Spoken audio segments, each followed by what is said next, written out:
ফুলটিকে দেখুন তো ভালো করে, চিনতে পারেন কি না? হ্যাঁ, কি অপূর্ব দেখতে বলুন তো। এটি গন্ধটা কি বলুন তো, হলুদের মতো। আসলে এটি হলুদেরই ফুল। এই দেখুন গাছ, হলুদ গাছ। তো হলুদ গাছের ফুল হয়ে রয়েছে, এই যে দেখো, দেখা যাচ্ছে? হ্যাঁ দেখুন।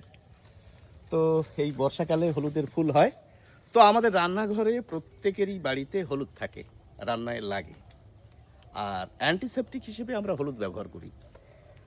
তো এই যে দুর্গাপূজা আসছে, নবপত্রিকা, নবপত্রিকা বললে আবার প্রত্যেকে চিনবেন না, কলা বউ গণেশের ডান পাশে থাকে।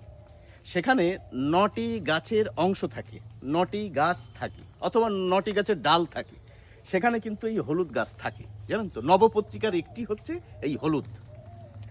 তো এর ফুল হয়ে রয়েছে, দেখুন কি অপূর্ব দেখতে। হ্যাঁ, সুগন্ধও রয়েছে, হলুদ গন্ধ। তো এর ব্যবহার সম্পর্কে আমাদের জানান।